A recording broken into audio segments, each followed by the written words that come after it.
Alors, comment ça se passe pour retrouver notre souveraineté? Il faut donc savoir, puisque nous ne savions pas tout ce que je viens d'exposer, et que ceci nous a été, excusez-moi, souyaï, et que ceci nous a été caché, donc c'est un défaut d'information. Donc ces gens-là obtiennent la plupart du temps notre consentement par tacitement. Hein, c'est-à-dire qu'ils l'obtiennent par manque d'informations, leurs contrats ne sont pas libres et éclairés, donc c'est toujours obtenu, notre consentement est toujours obtenu par ruse, par force, par manipulation, voilà, par des choses qui ne sont pas tout à fait saines. Donc, à partir du moment où on se désidentifie de cette personnalité juridique qui nous a été donnée depuis la naissance, et qu'on dit je ne consens pas donc à représenter cette entité fictive en fait, car elle n'a aucun droit pour finir, cette entité fictive. Or que j'ai des droits inaliénables et imprescriptibles. Et je remarque en passant en juridiction, souvent, ainsi que dans mon rapport avec la police, la plupart du temps, qu'ils ont autorité sur moi et que je ne peux rien dire. Donc je me mets en colère. Mais bon, et je me rends compte bien souvent que ça retombe encore une fois sur moi. Voilà.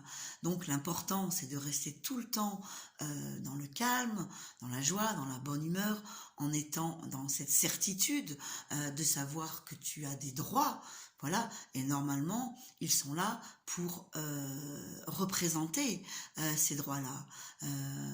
Nos droits sont normalement leurs obligations.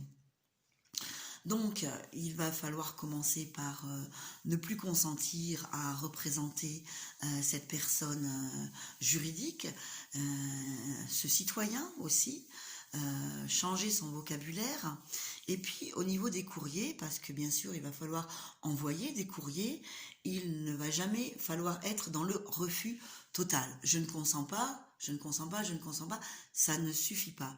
Il va falloir être tout le temps dans une ouverture au dialogue.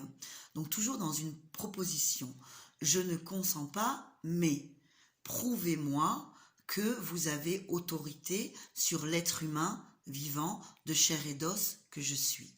Et ça, ils ne peuvent pas. Ils n'ont aucune autorité sur l'être humain vivant. Ils ont une autorité sur ce papier, sur cette personne juridique qui est une fiction, qu'ils ont donc mis en place pour pouvoir appliquer un droit maritime qui nous dit, qui vous dit mort à 7 ans, et qui vous met en tant que entité commerciale sur laquelle ils font du commerce. Tout ça, c'est par rapport à la dette, mais ça, j'ai pas encore creusé. Voilà, donc en fait, ils s'enrichissent sur nous. Voilà, donc ça va commencer par un non-consentement. Déjà, ça se fait déjà au début, ça fait 2 ans que je travaille sur la fraude du non légal, et c'est vrai que c'est un long cheminement intérieur. Au début, ça peut se faire selon l'état où chacun en est, ça peut se faire très très vite, mais ça peut être long. Ça commence par soi-même. Je ne consens pas à répondre à aucune autorité, sachant que même au niveau éducatif, souvent, voilà, on a été sous l'autorité des parents qui nous ont pas laissé notre consentement. Donc c'est vraiment un grand cheminement intérieur. Et puis après, être un être souverain, ça apporte beaucoup de transformation aussi au quotidien.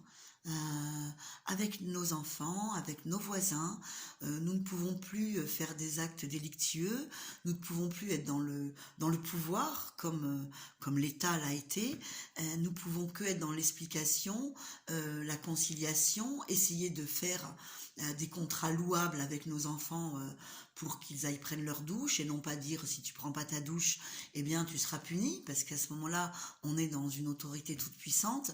Donc c'est vraiment un chemin de libération aussi générationnelle de ce que nous portons en nous, afin de libérer toute la Terre aussi d'une énergie qui a été biaisée, d'une ombre qui a été là depuis longtemps, pour accéder pour mettre cette paix sur cette planète, pour mettre enfin la lumière qui nous habite pour certains, et d'autres se réveilleront plus tard. Voilà. Je coupe.